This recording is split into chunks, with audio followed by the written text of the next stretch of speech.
everybody, and welcome to this week's episode of the Longbox Guys. With me, as always, is some of my very best friends since I was a very little kid. Mike Manning, how you doing, and what are you drinking? I am doing well, and tonight I am drinking some Eagle Rare Bourbon. Ooh, delicious. So what kind of shirt we got on today? We got kind of a nice American flag kind of motif going there. Yes, I have a breast cancer awareness shirt, flag shirt from the Valhalla Project. Terrific. Josh, how are you doing? What are you drinking? And I see you're wearing Epic Nerd Camp. I'm doing okay. I got my second shot yesterday, so my energy level's a little low. I didn't get a lot of sleep, but other than that, I'm doing all right.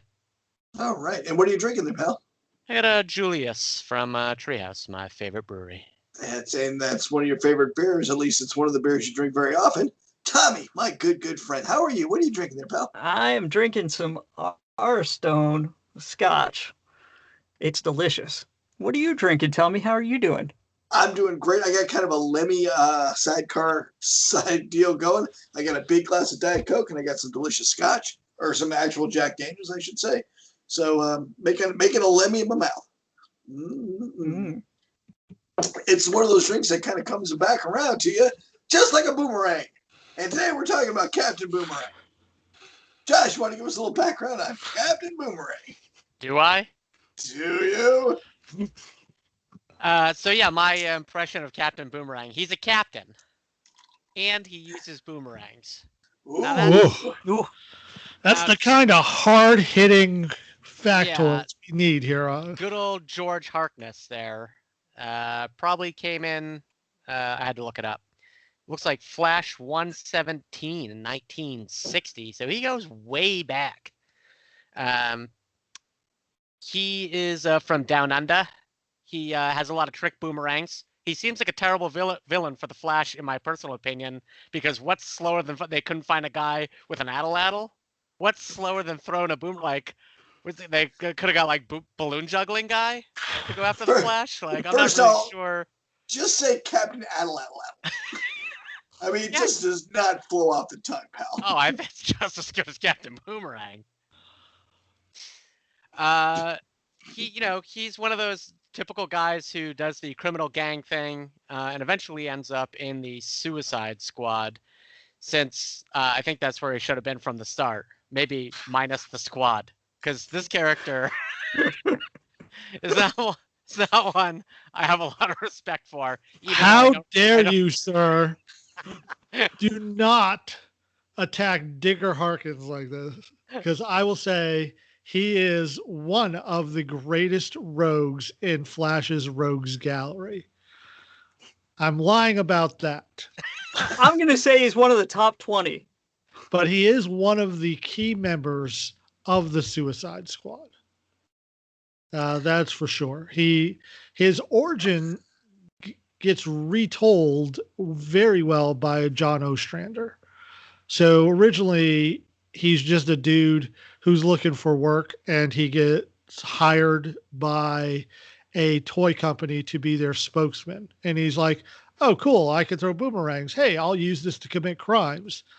It's the most bizarre shit, because this guy who just happened to pick up a boomerang and throw it all of a sudden is a spokesman and a criminal, and decides when he captures the Flash to launch Flash into space. God damn it, Mikey, that's what I wanted to talk about.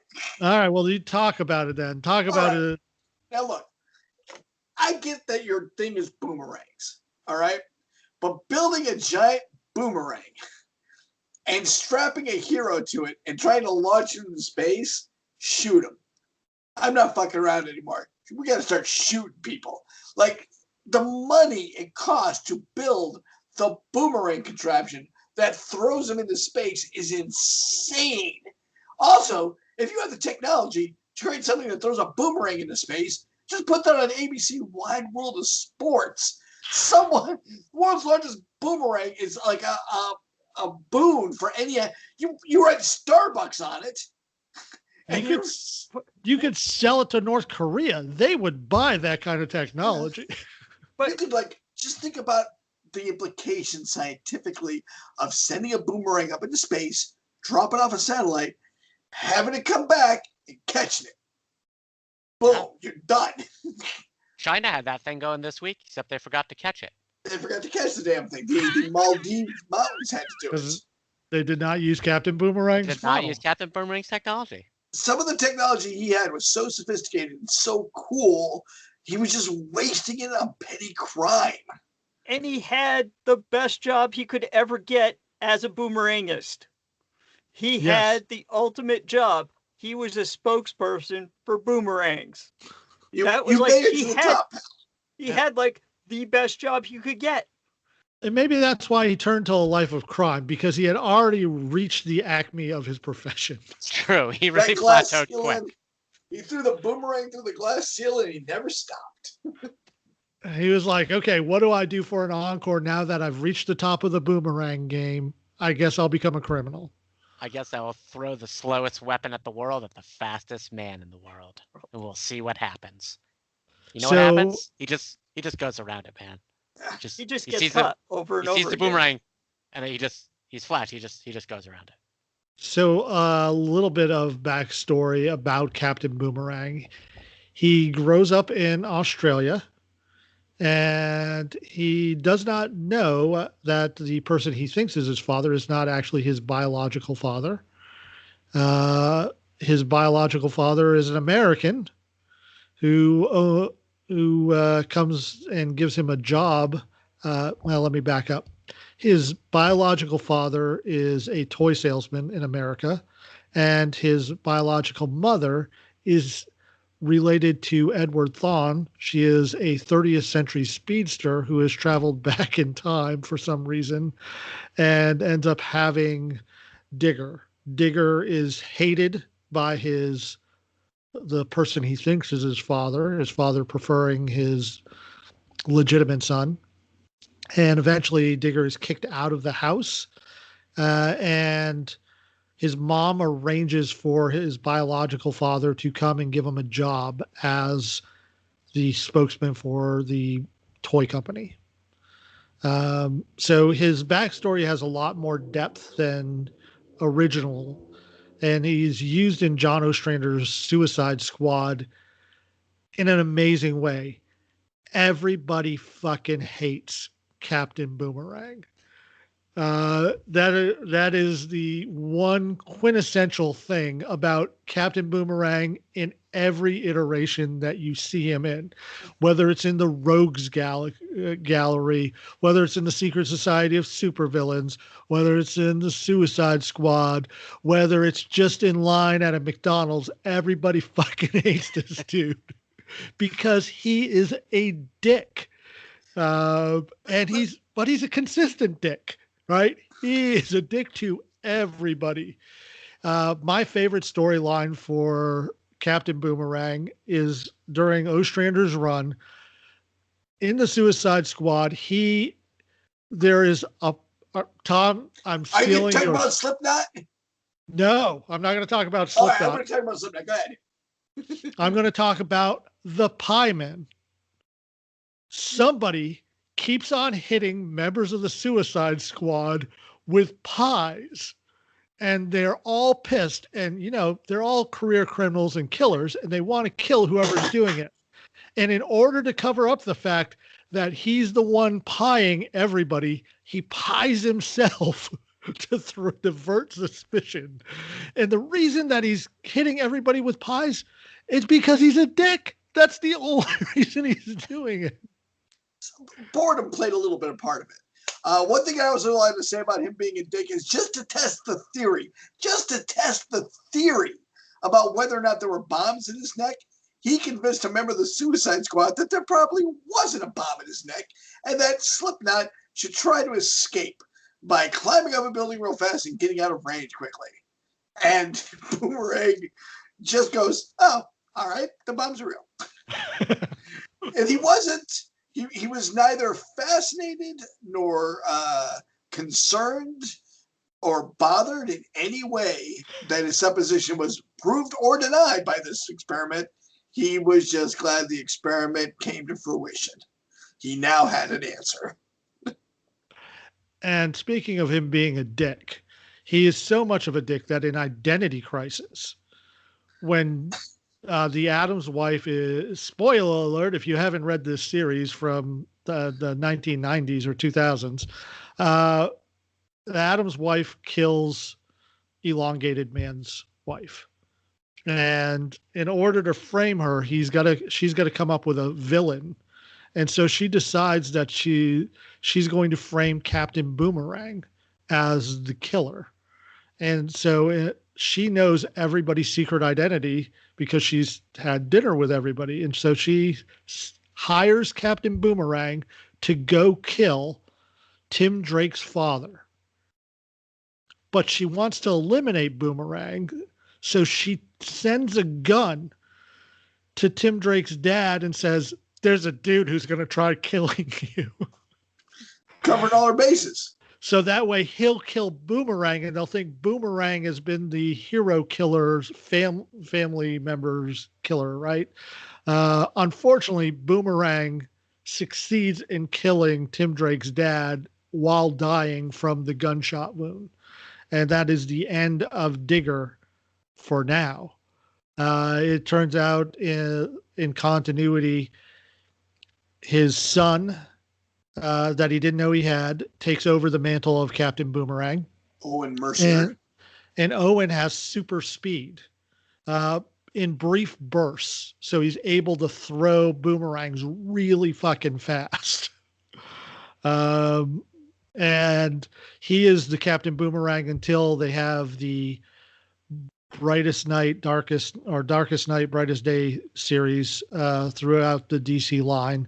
And during the Darkest Night storyline, all these dead heroes and villains are coming back as Black Lanterns, aka zombies. And Digger comes back as a Black Lantern. He's captured by his son. And in his zombie mentality, he's still able to convince his fucking son to feed him people because he tells him that he's getting more consciousness back the more people he eats. So the son keeps on grabbing people and throwing them into a pit to help Digger come back to life. When Digger knows, even though he's a zombie, he's full of shit. And so when the rest of the rogues... Caveat, he's full of people. Yeah. I stand corrected. When the rest of the rogues gallery finds out about it, they're like, we don't fucking kill people because that attracts heroes. And they push him into the pit. And Digger fucking eats him because Digger is a bastard. And then he comes back as a White Lantern for some reason, which is really weird shit. But in the New 52, he's still the same dick. He's just a lot more of a badass, more of a mercenary than ever before.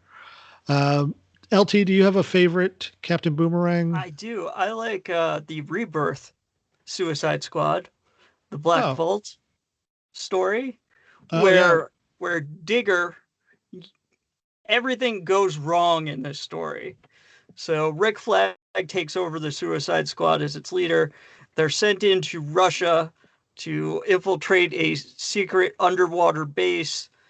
They're drop shipped in from orbit because they're afraid that they're going to be detected if they go in by air or by sea. So they're dropped in from orbit. Shit goes wrong. Their ship breaks apart. They have one of the rockets that Flag and Digger and somebody else from the team are hanging on. And Boomerang says, okay, it's time to let go. And this will go right towards the base doors that we need it to open. It'll blast it apart. And Boomerangs this rocket that's firing underwater so that it loops around and blows the door open and gets him into the base. And then just a few panels later, Boomerang is destroyed by General Zod, who's been captured in the Phantom Zone and escapes. And I think that's one of my favorite Boomerang stories because several panels after that, we see Cosmonaut And everybody knows that Cosmonaut is one of the greatest characters ever. And that's why it's one of my favorites. I was thinking that's why. As soon as you said the first series, I'm like, you're only liking this because of Cosmonaut. Yeah. It's coming around now.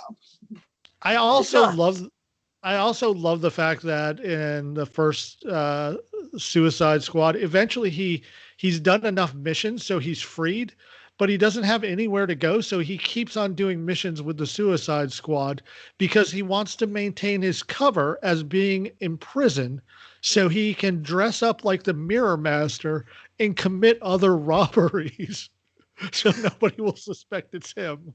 And you know why he's doing that? Because he's a dick. Yep.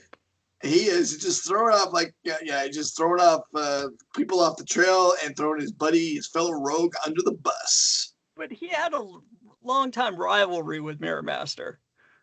They used to fight over Gotham City all the time in the Batman books. They fought over Gotham City in the Batman books? Yeah. Yeah, they did. I remember fighting Batman a few times, but I don't remember it being a big thing with him and Mirror Master. Yeah, him and Mirror Master tried several times to gain mastery over Gotham City, in which case Batman would beat the crap out of them both. You know, I'm not afraid of going into Gotham City as a villain. I don't think my first fear is the Batman. I think my first fear is the Joker and Penguin taking me out first if I'm the new guy on the block. Yeah, there are a lot of sociopaths. There are a lot of there's just Gotham's just not worth it. Yeah. Yeah, I understand Central City, right? Yeah. The other rogues aren't going to kill you. Yeah, we got no kill. Let's talk about the no kill policy of the Rogues Gallery. They tried not to kill people because they didn't want Flash to really come down on them. That's pretty smart. They had kind of a gentleman's agreement. Yeah. Like, all right, I'll use mirrors to like make cool effects and try to rob banks, but I'm not killing anybody. All right. And they have their own bar too, right? Yes. So I mean, they've got like a little social club. Yeah. I remember the prankster was hanging out there, and the Flash had an interview him there once. Are you off your meds? Yeah. Trickster. Trickster, thank you. Prankster is a Superman villain who used to pull quarters out of Superman's ears. I thought that was the avuncular. Avuncular! Damn you! I have your nose, and I want $14 million for it back. Damn you, avuncular! That is a deep, deep word cut. Sorry. Someday we'll get the Cosmonaut Superman fight that we all know should happen. That'll be a short fight. Josh, I know you're not a huge DC guy, but do you have a favorite Captain Boomerang moment? Not really. I am often baffled by his appearance, and I don't see him very often because most of the books I read in DC are Magic, so he's not hanging around in those circles much as far as I can recall. So he has done a lot of other media as Captain Boomerang. In addition to being a spokesman for a boomerang company, he has been in the Justice League cartoon. He has been one of the villains in Batman the Brave and the Bold. He is in the Suicide Squad movie, both of them. He makes a very small appearance in the Birds of Prey videos that you like so much, Josh, that you got all the videos for. There's a wanted poster of him as in the background, and Harley Quinn's walking by. Dr. Quinzel's walking by and goes, "Hey, I know that guy." The only time he's mentioned in the Birds of Prey, but I know you like Birds of Prey, so I thought I'd mention it for you. He is also in the Arrowverse as Captain Boomerang, and he's in a video game, the Suicide Squad video game that just came out. And in that one, they kind of combine him and his son, because in the video game he has super bursts of super speed. Well, they need to give him something in a video game. You can't just be throwing boomerangs at Superman. Yeah. Do I want to play Captain Boomerang or King Shark?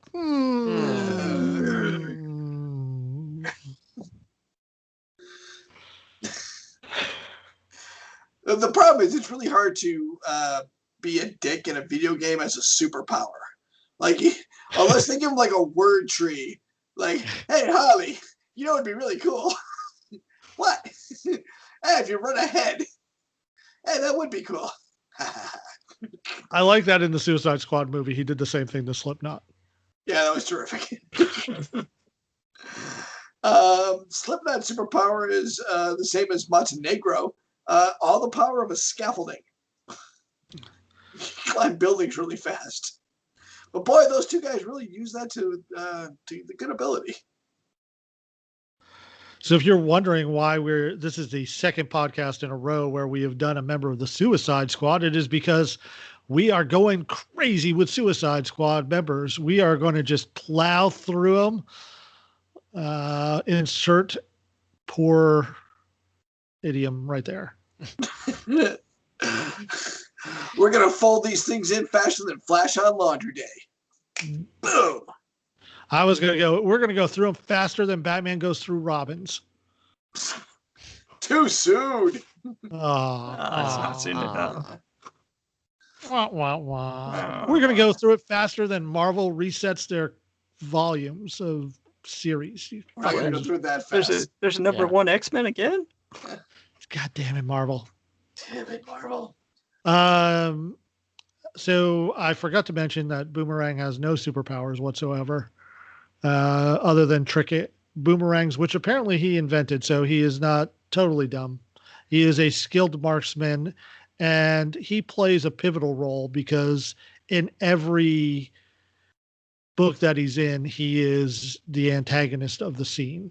So even in a Suicide Squad, you need to have conflict in every scene, and he provides that even in the down moments. Yeah, I can't wait to see him. Like if like the entire Suicide Squad is facing like Cthulhu, and Captain Boomerang is still going to be the guy they turn on. Like, Cthulhu sucks, but fuck this guy. They team up with Cthulhu and beat Captain Boomerang's ass. Yeah. So do we need a Guy Gardner Captain Boomerang team up just so we have the opposing? Oh my god, that'd be so much and fun. bad asshole. Oh my god, that'd be a great team up, dude. The two biggest dicks in the DC universe. And Batman could punch them both at the same time. And knock them both out with one punch? Yes. One punch. Oh my god, this is the cop buddy movie we need. It just writes itself. Oh, yeah. The whole thing writes itself. They're just being dicks to each other. All right, here's my pitch. All right. There is a meteor, a giant meteor that is hurling towards a sentient planet. The Green Arrow the Green Lantern, Guy Gardner, has to find Captain Boomerang, craft him a ring so Boomerang can boomerang the meteor so it doesn't hit this planet. And Boomerang doesn't do it. Nah. But he does keep the ring. He does keep the ring. I think you're overthinking the ring. I think you're overthinking it. I think what we need is a shot-for-shot remake of 24 Hours, and that's it. But with Captain Boomerang and Guy Gardner. Now, what was the Robert De Niro movie? Was it Midnight Run? Where he's a bounty hunter and he captures the guy and he's trying to bring him back? Yeah, that was Midnight Run. Maybe, yeah. Yeah, let's do that. Let's do that instead.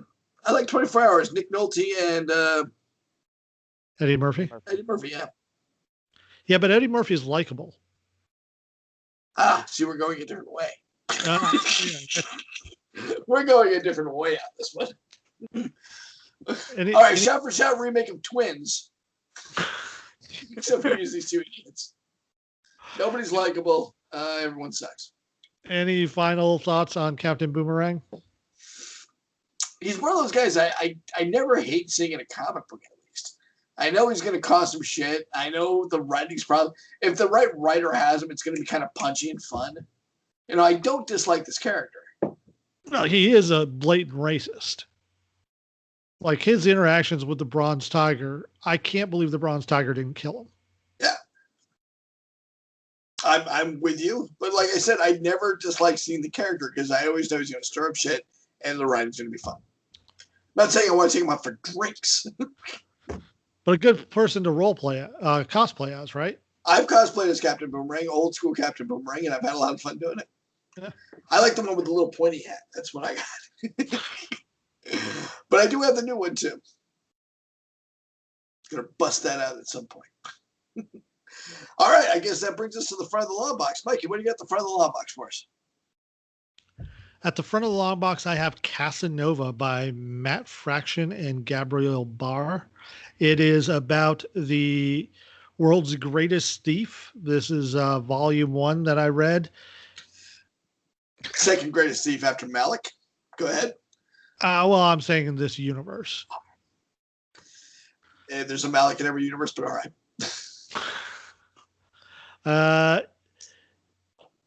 It's got rave reviews. It's just not for me. I didn't think it was for me either. So yeah, I really wanted to enjoy it. I brought the nice hardcover. I sat down to read it this weekend, and yeah, it's I like mostly everything that Matt Fraction does. This just didn't do it for me. I didn't like the story. I thought it was predictable, especially for a spy thief kind of deal. And I also thought the artwork was a little too weird for me. The artwork was too weird? Yeah, Gabriel Ba has a very distinct art style, and I just didn't click with me. All right. Tommy, what do you got at the back of the long box? I have Sam by Richard Marizano and Zhao Shang, published by Cinebook. I love that you never go for the easy names. Good on you, Tommy. You never come at me with a comic book by Fred Thompson and Will Smith. No, you always you're a striver, and I love that about you, sir. Go on. So this is a classic tale of a world that has been overrun by murderous robots that are trying to get rid of all the humans. And it's a story about this small group of humans that's barely eking out a world of survival, living in the tunnels underneath a city, scavenging for food.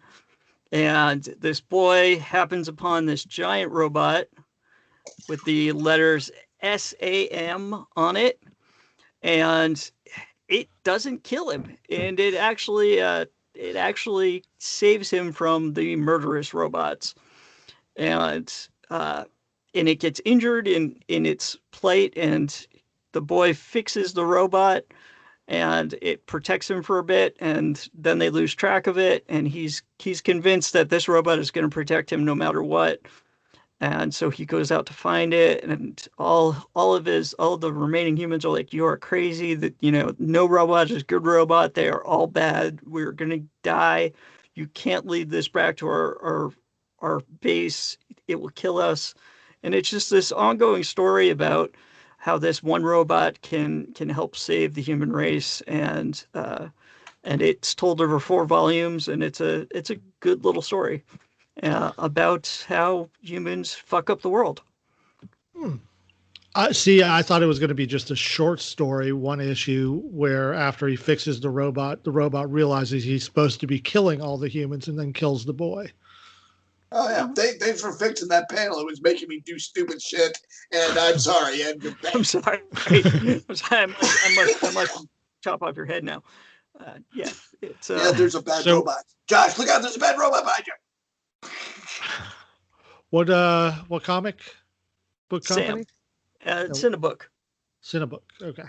Yep. Is that on Comixology? It's not on Unlimited, but you can find the actual digital versions on Comixology for buying. Yes.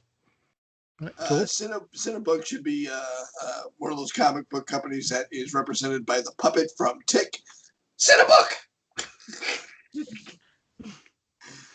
I'm sorry, that was a tangent. And that's Josh's main deal. Josh, got a tangent for us? Yeah, I'll go pretty light and easy here. So I've been reading a new book called Strategy Strikes Back: How Star Wars Explains Modern Military Conflict. It's edited and it's essays by various writers brought together by Max Brooks. And they use just various scenarios in the Star Wars world to talk about the real world. It's pretty interesting. I like it because they're short essays. So you can read one, feel like you've finished something, rather than get bound up in a whole book sometimes. So it's just sitting by the bed, and I can pick it up and just read one essay. So give me another good book. What are people reading? We don't, but like a book, not a comic book. A book. All right. Book.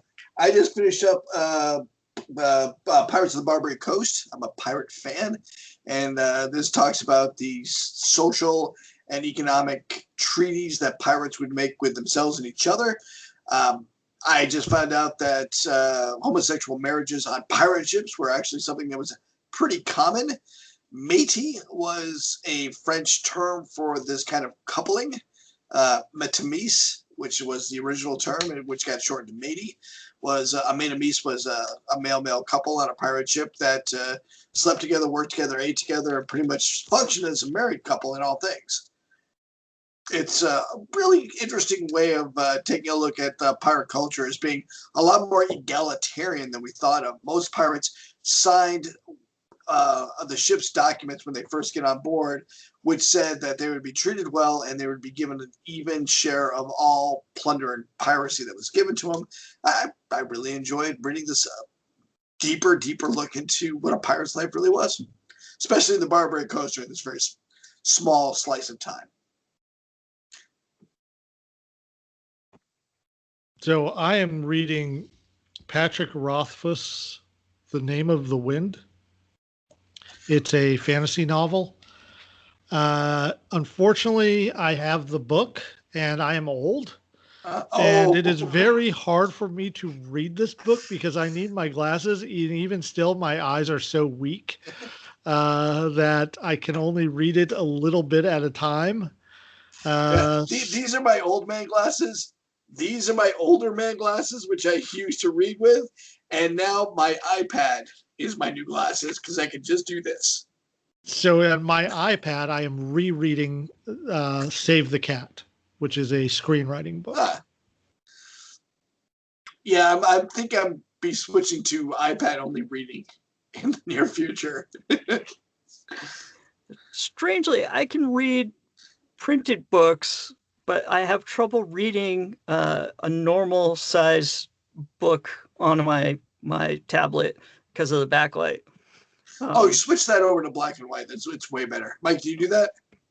Or just get a Kindle. Yeah. I switched on my iPad. I just switched the writing from white to black in the background, and it works way better for me. Okay. But yeah, I haven't read a book in a while, but every once in a while I like to go back and read Ishmael by Daniel Quinn is a good book about this gorilla that teaches man about how everything went wrong when people decided to lock up food. And It just goes on from there about how society changed when man decided to lock up food. I kind of like that premise. I always say that, history doesn't move forward until we realize how to make bread in most countries. So that's actually a pretty good premise to look at too when we first lock up food. Yeah. All right. I guess that brings us over to plugs. And we got the great to plug. Whoop. No 3 to 18 this week? Yeah. 3 to 18. All right. 3 to 18. Since Pensing is coming up, McGuire's Pub, 3 to 18. Oh, that's a solid 17. Oh, that's a high score, Tommy.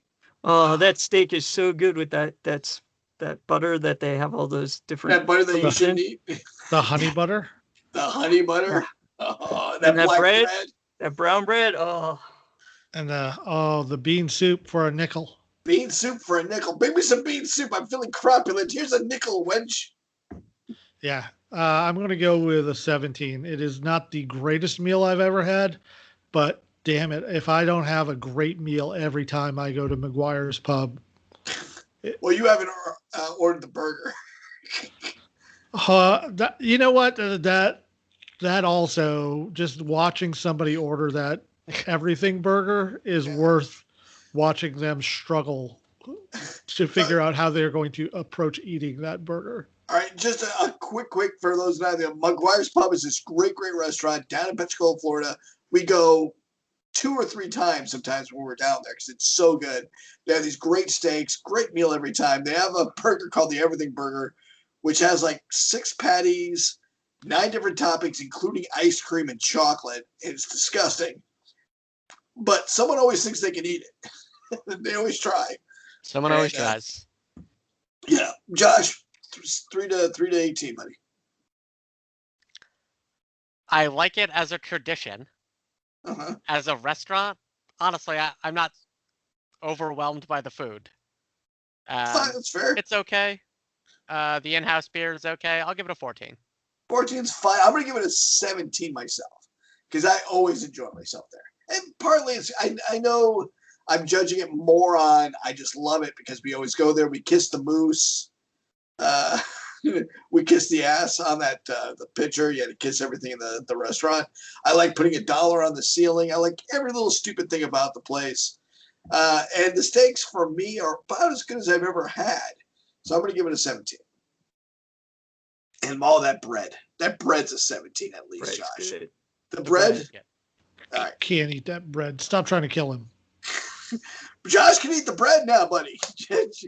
Josh has been working really hard. He's eating some carbs lately. Can you eat a little more carbs now, Josh? I mean, I count calories. Doesn't matter really what they are at this point. I mean, I do watch out for bread and white rice because they are different. That your body processes it different. So. But damn it, that bread is so good. I do love me some bread. All right. Now we'll go over to plugs. Let's plug Pensacon as long as we're already talking about it. Labor Day, Memorial Day weekend, July. No, it's not. It's before then. May 21st. No, it's not. Yeah, yes, it is. You're the one going. You don't know when it is? It's May 21st. I better recheck all my tickets and stuff, but yeah. Yeah, because that's like a little over a week. Yeah, it's the 21st to the 23rd. 21st to 20. Yeah, I'm sure I got it right. Yeah, I'm fine. Oh, shit. I better check my tickets. Go on, guys. Go on. I'd like to plug geekorthodox.com. Geekorthodox.com? Did I buy tickets for the wrong day? geekorthodox.com. Hello, Timmy. geekorthodox.com prepare of fine t-shirts and other geeky things, such as stained glass prints, Johnny Skywalker rocks glasses, baseball t-shirts, baseball caps, socks, you name it, they got it. geekorthodox.com.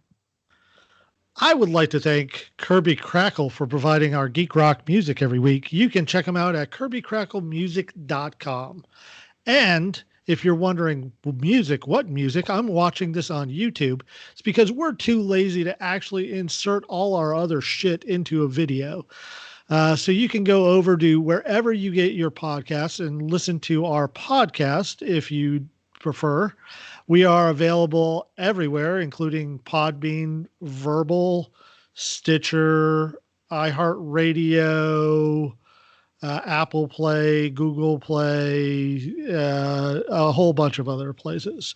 If you are one of our new followers, please go over and give us a review because that helps other people follow us. If you are listening to this on a podcast and want to go over to our YouTube channel and subscribe and give us a good rating there, we'd also appreciate it. And thank you to Seymour Butts, who is our latest follower over on Podbean. I saw that the other day and I was like, that's an awesome name. Thank you, Seymour Butts. Josh, do you remember the name that made you crack up so bad while you were doing phone calls for doctors' offices while selling magazines? There was 2 guys. One was just caught me by surprise because I didn't realize it until I said it out loud. And it was Dr. Harry Bear. And the other one was Dick Cockburn, Richard Cockburn, a urologist in Florida. And I really thought somebody had spoofed me, like put the like snuck the name onto my list, and it wasn't real. So I called, and the lady answers, and I'm like, "Hi, is this Dick Cockburn's office? And she's like, yep. I'm like, the urologist. And she's like, yep. And I'm like, oh, sweet destiny. And she hung up on me.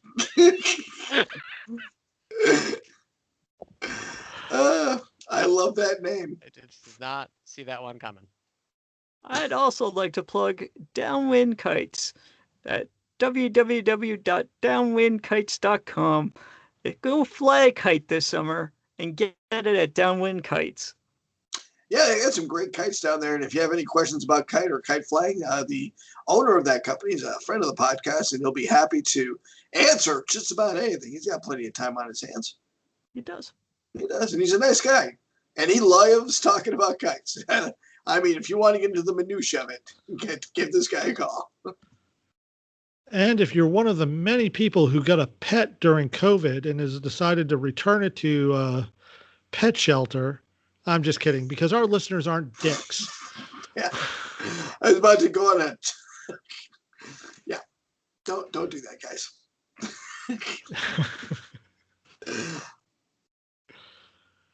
All right, I guess that about wraps it up for us, guys. Everybody good? Everybody feeling great? I'm feeling good. Mikey, what's this podcast like to you? It's like Drunk History, but for comics. Josh, your house. Is that still your sector? Still holding this sector down. But you're getting out a little bit better. A little bit. Second shot's you saw in. your mom doing a second shot. All right. Tommy, sweet Tommy. Got anything to say? This podcast is like that feeling you get when you got the second shot in your arm and you know you're on your way to freedom. Freedom! And don't forget what I always say, don't diss what you hate, just promote what you love. You live longer. Thank you so much for the Longbox, guys. Love you, bye-bye. Love you, bye-bye. Bye-bye.